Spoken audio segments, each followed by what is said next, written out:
Chismis Gabagalitas! With Tita Cora and Kapitana Sisa. Same, pero iba.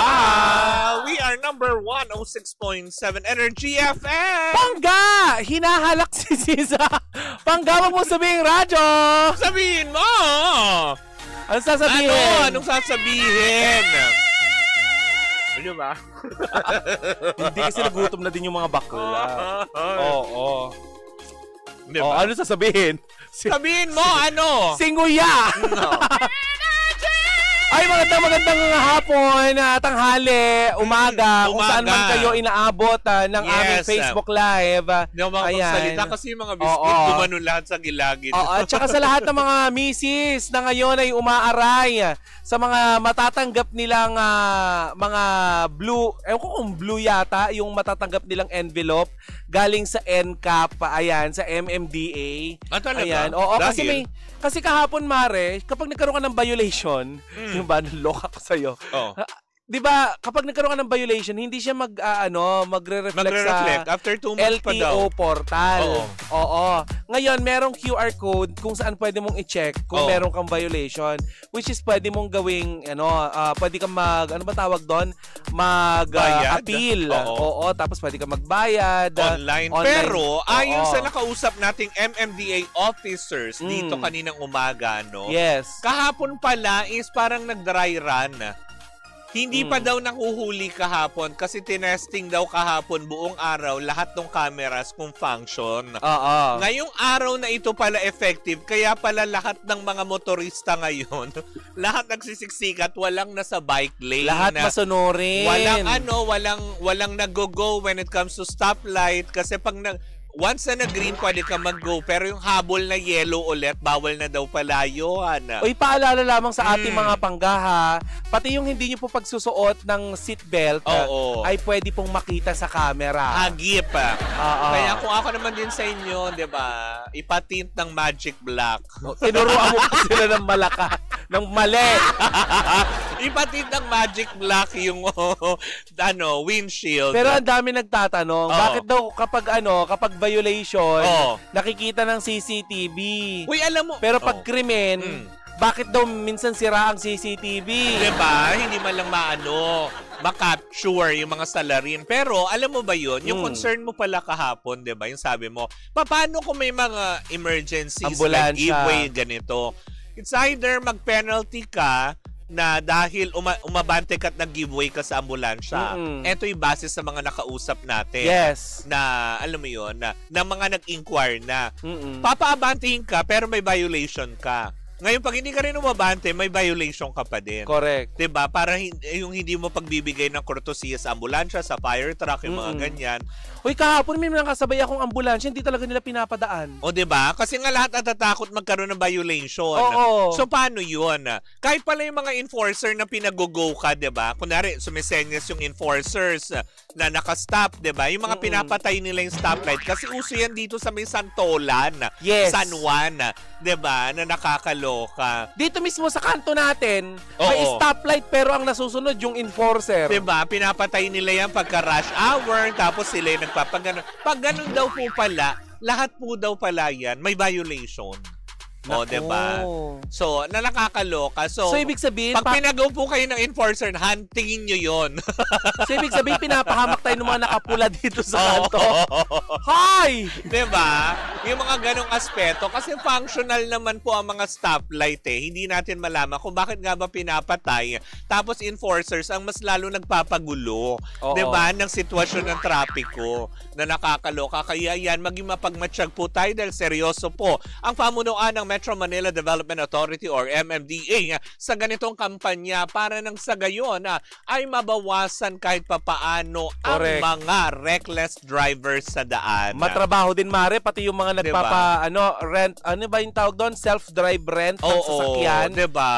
Matrabaho din kasi paano kung hindi yung operator ang nagdadrive? Diba? Yung driver lang. Tapos magkaroon ng violation sa inyo po yan ipadadala. Ang naman doon, pwede ka mag-appeal na hindi kayo nagdadrive pero may hearing po daw kasi dahil kailangan ng affidavit. Yan nga Mari yung dahilan ng dahilan dati kung bakit may mga nag-renew ng kanilang mga lisensya na hindi ginrant yung 10 years. Mm-mm. Kasi pag may violation ka pala, hanggang 5 years ka lang. Mm-mm. Hindi ka na pwede mag-exceed sa sa 10 years na binibigay nilang validity ng bawat lisensya. Diba? At saka, bakit? Diba? You tell me. Bakit nga ba? Diba? Dapat inunan yan si Yana. Yung hindi, suspendido na nga. Talaga ba? Sinuspindi na, 90 days yung kanyang pinataw ng Masyadong LTO. matapang si Yana, ipadala nyo sa West Philippine Sea. Para siya makipag-usap Oo. doon sa mga inchik na nambobomba. Why you bomba us? Oo. Why? You Oy, tell by us. the way, may mga pinadala tayo sa West Philippine Sea para magpadala ng pagkain doon sa mga natin doon ha. Mga nakaposte natin doon na mga Ang Pilipino. taray. Oo. At may ginaganap silang konsyerto sa barko. Ay, talaga ba? Yes. Yung ba yung yung lumalaot sa Boracay? Aba, ewan ko kung sino sila doon. Basta alam ko, party. Binugi Wonderland yung anak ni ni Senator Jinggoy sa Boracay. Ay, talaga? Diba? Di mo ba alam Hindi ko yon? nabalitaan yun. Binugi Wonderland, tapos nagpunta doon si Senator Jinggoy Oo. para magsampa ng kaukulang reklamo Saan sa siya Junakis. magsasampa siya doon? Kasabay ng mga reklamo na yan, Oo. aba, hindi pa yun yung chika natin ha. Oo. Pahaging lang ito sa chika. Mm.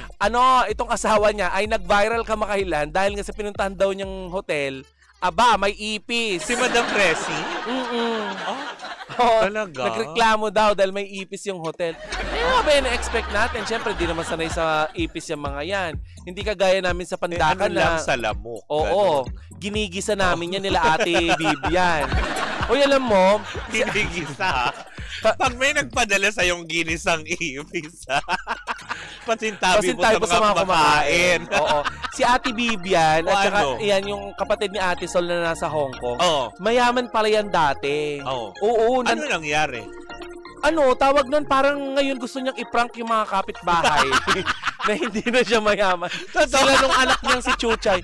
Oo, kasi ang kwento, sobrang yaman nila. Parang gusto lang nilang ma-experience ang maging maralitang Pilipino. Tapos? Pina-prank nila. Kagabi na-discover ko yung nila. Yung prank? Oo, yung prank nila na Oo. sila, British sila sa bahay. Oo, talaga? Oo. At saka sabi ko, mayaman kayo ate. Oo, mayaman kami. Oo. Sabi niya. Ay, Oo. taray. Nananampal yan ng katulong. Ay, hoy, grabe naman. Saring Hoy, lang. hindi ba lahat ng mayaman ganun ha? Baka... Charot lang, hindi. Sabi ko kasi nakita ko yung mga picture nila nung araw. Sabi ko, uy, ang yaman nyo talaga ate. Siguro nananampal ka ng katulong nung araw. Grabe ka. Buti mo sinabi, ikaw ba yung nagpapasok sa washing machine ng mga katulong? Tapos pinapaikot. Tapos pag namutla na palalabasin. Diba? Saka ipapahanap yung itik. Itik! Nakakaloka. Tita Cora, Mm. nakakita ka na ba ng dragon ipis? Oo, ako. Ano yung tsura nun? Yung malaking ganun. Talaga? Dahil hindi mo gusto yung makita. Cultured? As in talagang ang lalaki. Kadiri, As in ew. talagang iyak. Oo. Chito Aquino, hello beautiful ladies, happy Tuesday. Ay, hi! Alam mo, sobrang nagiging sweet talaga kami pag tinatawag mo kaming Beautiful lady. Oo. So, At least hindi mo kami tinawag na dragon ipis. but anyway, so anong chika mo? Ang chika nga natin for today's video ay walang iba kundi tungkol. Ayan. Sa ipis? Hindi sa ipis, kundi sa ex ni Bea Alonso. Si Dominic? Hindi. Mali. Gerald Napoles? Ay, hindi. Puro ka mali. Gerald Anderson? Gerald Nabwa? Ay! Sino yun? Ay, pero eto mare ha. Gerald Kim Peripi.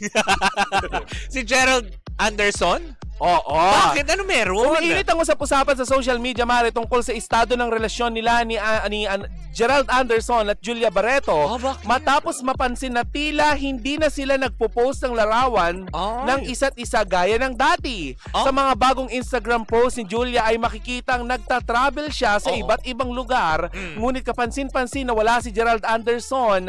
Samantala, ayan na, abala naman si Gerald Anderson. Saan?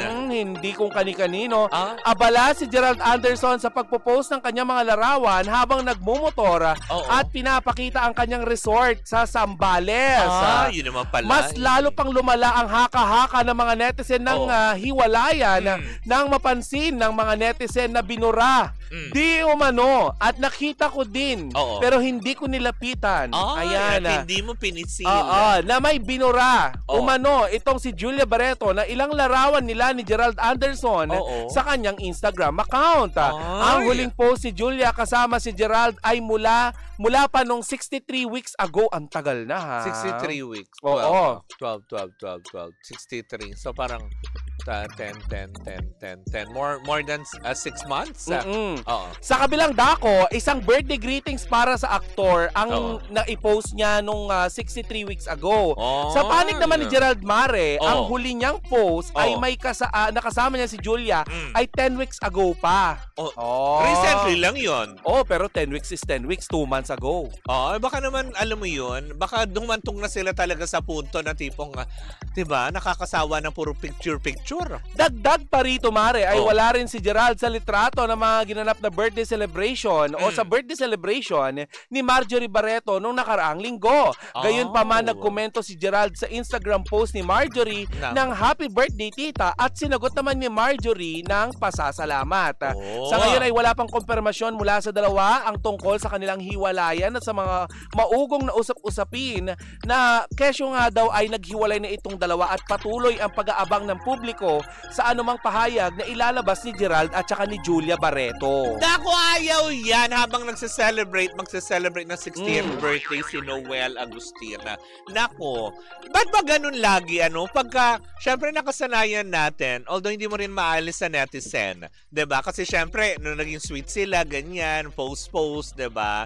Hindi ba pwedeng kasi, alam mo yun, baka kasi umabot sila sa punto na, tigil na nga natin to, alam naman natin kung ano yung totoo, magkarelasyon naman tayo. Hindi naman natin kailangang patunayan sa tao na, alam mo yun, may relasyon tayo, nagmamahalan tayo. Baka mas gusto na nila yung living the private life. Ayon sa aking source, Ano? Sabi ng utak ko, Oo. huwag mong bakla sabihin. Kasi parang may problema nga yata itong dalawa.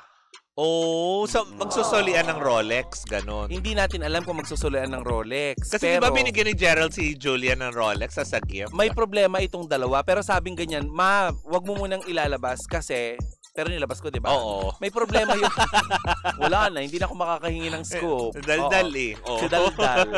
May problema yung dalawa, pero baka maayos pa. Wag muna kayong wag yung pangunahan kasi baka hindi pa naman, sabi. Pero totoo po na busy sila sa kanya-kanya nilang buhay ngayon. Totoo, 'di ba? Kasi kung may negosyo naman sa Zambales, 'di ba? So paano, 'di ba? Na syempre tutukan ang mga negosyo for their future, 'di ba? At saka isa pa, kung totoo may problema man sila, 'di ba? Sila lang din makakasolve. 'Di ba? Huwag natin, alam mo 'yun, diyan mapapahamak yung alam mo 'yun magkakasintahan kapag pinanghimasukan na ng mga mema. 'Di ba? Yung mga nagmamaru, gano'n. Correct. 'Di ba? Yung mga ganung aspeto, pero yun na nga, Mare, ang nakakaloka nga dito. Daw ang pinagmulan? Ang chika ng hindi naman daw third wheel. Hindi, third wheel. Hindi third party ang dahilan. Ano pala? Hindi naman nasabi sa akin. Pero kahit nasabi sa akin, na-spill ko na ngayong iba. Oo. Yung tea talagang kumalat. Oo. Hihintayin natin kung magkumpirma yung dalawa. Yun na lang ang magiging natin. Hintayin natin yung dalawa na magkumpirma. Na magsalita. Pero meron nga daw, parang nandun. Pag ganon. So may shaky kasi, alam mo yun, falling out of love ang isa. Hindi kasi natin alam kasi, Mare, paano kung, 'di ba? Paano natin masasabi na falling out of love? Nakita natin na magiliw pa rin itong si Gerald. Correct. Doon sa nanay ni Julia. Oo, 'di ba? Paying respect, binati pa, whatsoever, nag-reply din naman. Obviously, mahal na mahal nitong si Marjorie itong si Gerald So, ang Anderson. ibig sabihin, baka hindi alam nung nanay na may problema sila, kaya nireplyan pa niya na sweet way. Hindi yan. Or baka hindi nila pinaalam. Hindi Imposible namang parang kanto lang no, hindi diba? imposible na hindi alam ni Marjorie. So, sabi ko nga, nung nakita ko nag-reply itong si Marjorie doon sa post ni ni Gerald. Hindi, nung nag-reply si Marjorie sa comment ni Gerald, Na sabi ko, happy birthday. totoo nga sigurong hindi third party ang pinag-aawayan. Kasi kung third party yun, isusumpa ni Marjorie Barreto yun. Si Gerald Anderson. Correct. 'Di ba? So, 'di ba? Yung mga ganong aspeto. Baka naman problema lang yan ng mga alam mo yun. Baka magtampuhan lang. Pangkaraniwang magkakarelasyon. Oo. 'Di ba? Na kaya naman nilang solusyonan 'yan. Kasi 'di ba, syempre, 'di ba, mga mature roles, matured na sila. Baka naman kasi alam mo 'yon, baka naman hindi kaya inalok ng kasal tapos tinanggihan. Isa pa yan, si Claudia. Oo. Kasi naka-unfollow na dito kay Gerald Anderson. Oh. So, chine-check pa natin kung baka itong si Leon din. Oo. Oo. And maraming umuugong na bali-balita, Mare, na hindi natin makumpirma dahil nga itong si Julia hindi naman nagre-reply, ate ko. Oo. 'Di ba? Sinasabi nga na parang naiinip na nga daw di umano itong si Julia Barreto What's the rush? sa pagpapakasal. Hindi, kaya nga, what's with the rush? Kasi kakakasal lang ng anak mo, ang anak mo, ng kapatid mo, magsusukob naman kayo dyan. Hindi naman siguro ngayong taon na ito, baka next year naman. Pero kasi Mare, nasa tamang edad na sila eh. Yes. 'Di ba? Kung 'di ba tatanda pa ng konti si Julia Barreto, ay, hindi kita minamadali Julia ha. Pero practically kapag nag-anak ka ngayon, maaalagaan mo na maayos yung anak mo kasi 'di ba? Kasi kumaga parang at Bata the ka right pa, age, oo, ganyan. yung ganon. Siyempre siguro may realization siya na maganda na karir ko, makakalipat na ako sa Itbulaga, 'di ba? Kamakailan na chichismis. Actually, nandun na siya actually. Oo. Na mainstay na yata siya kasi everyday see? na siya napapanood doon. Oo. 'Di ba? May mga ilang ugong-ugong din mula sa showbiz na chinichika lang yan kasi para pasabugin yung pangalan ni Julia dahil nga kakalipat lang sa Sa Itbulaga, at walang masyadong clamor. Pero iba kasi 'di ba? Kasi dati inakala din natin ang Katniel prank time. Correct. Pero hindi. Pero yung pala totoo. 'Di ba? Ilang years na ba ito si Julia at saka si Gerald? Parang 6, matagal-tagal 7 na years. din. Tama ba? 'Di ba? Pero kung ako naman din, hindi ba? Siguro, in fairness, kung totoo man yun ang isa, 'di ba?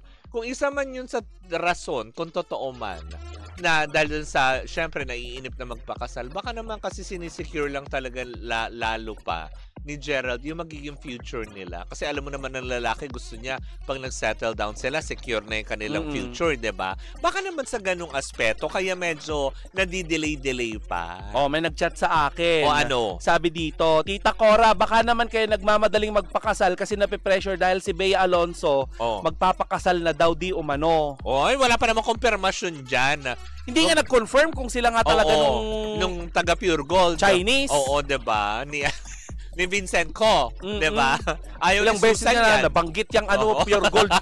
Hindi man lang kami napansin ni Chang Susan. Wala man lang basket ng grocery. Paikubag naman kayo dyan.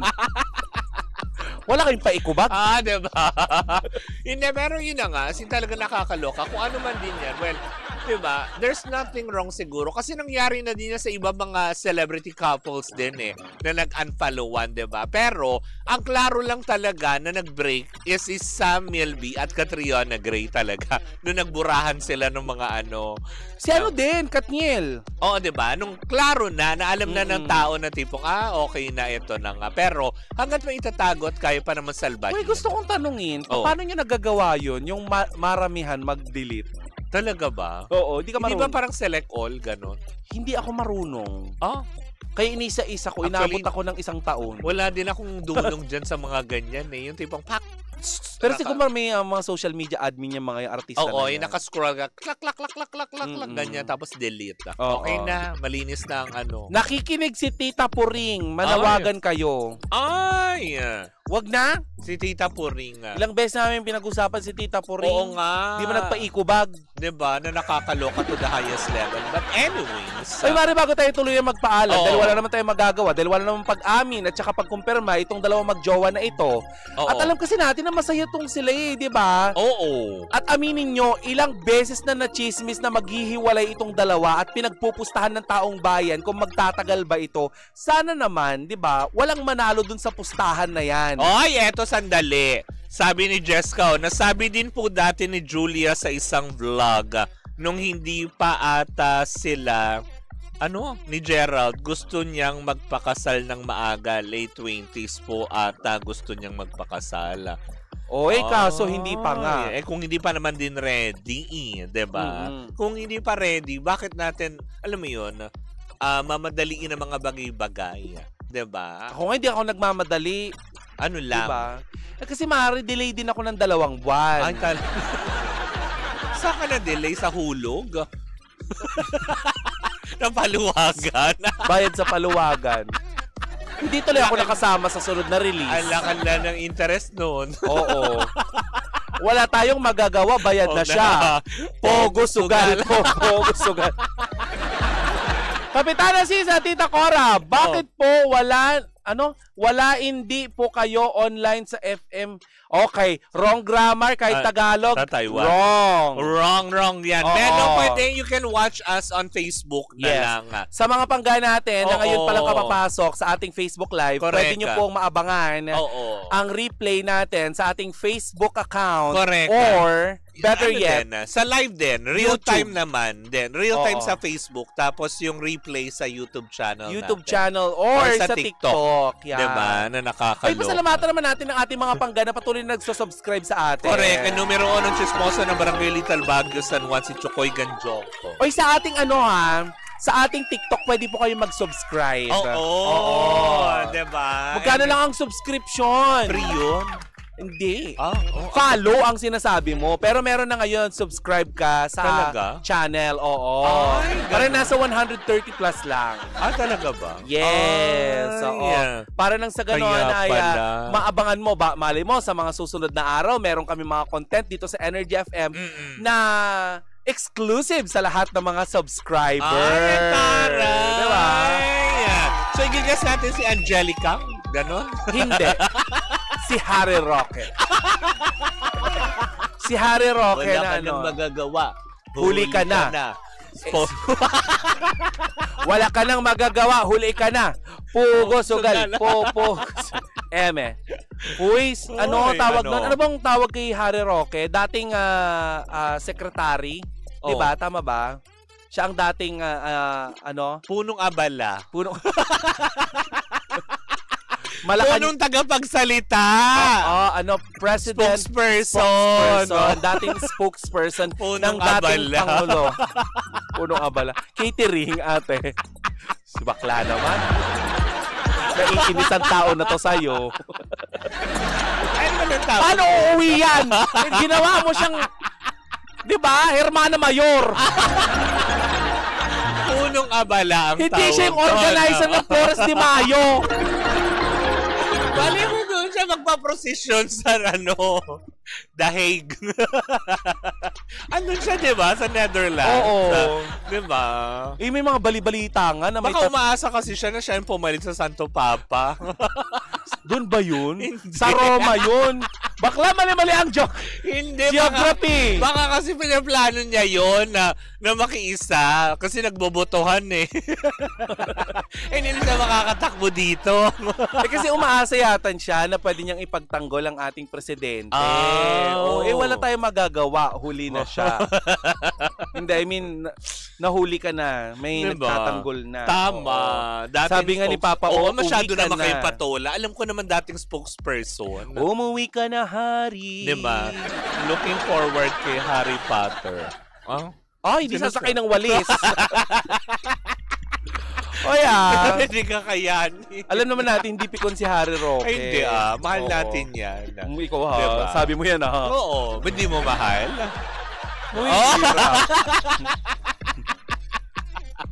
Wala ka na magagawa, huli ka na. Pogo sugal. Anyways, hayaan na natin. Oo nga. Ipaubayan na natin sa saligang batas. Tama. Ang mga bagay-bagay na yan. At kung meron tayong pagkakataon mga pangga, ayan, na maski papano, nga pala stay safe sa lahat ng ating mga, ang ating mga kababayan dyan sa Tondo, Manila. Doon sa isinasagawang, kahapon may isinagawang demolition. Ay, talaga ba? May mga ibang nahuli, nasaktan, binomba ng tubig. Ayan, panatilihin po natin na sana, mapayapa ang pag-uusap, di ba? tayo ay pare-parehas naman ng mga Pilipino. Correct. Sana po ay pakinggan po natin dun sa may-ari, kung ikaw man ang may-ari ng ng kalupaan na yan, sana ay mapakinggan mo ang hinaing ng normal na Pilipino, ng isang mamamayang Pilipino. At saka diba? siguro naman bago pero talaga binomba ng tubig. Grabe binomba naman ng tubig, gumanti naman itong mga tao dun sa Tondo, dun sa mismong lugar na yon. Binomba naman nila ng fire extinguisher. Ay, oo. nakakasad naman. Oo, sana ay maging mapayapa po. Kung kaya naman natin makipag-usap sa alam mo yun, mapayapang pamamaraan. Yun na lang ang gawin natin. Rhea, bunganga mo naman. Makapanot ka naman. Napakabastos. Kaya inahit ko na lahat ang buhok ko eh. Oo. At least, hindi ka matatawag na panot. Diba? Kalbo. Diba? Na nakakalo. Bald is beautiful. Totoo naman. Diba? Hindi. Gano'n ka ka-sure na ikaw kaagad yun? Ako? Bakit? Kasi kalbo lang dito ako. Diba? Ay nako, ate, magpaalam na tayo. Anyways, mga baga, maraming salamat po sa inyong pagkatabay. Muli po ako si Kapitana Sisa. At ako ang... ang tagal. Ako po si Tita Cora. Hindi, hinintay ko kasi mag-12 o'clock. And we are still same pero iba. Tuloy-tuloy pa rin po ang ating tugtugan. Siyempre, dito po lamang yan sa number 106.7 Energy FM. Sangga, huwag mong sabihing radyo. Sabihin mo! Ay!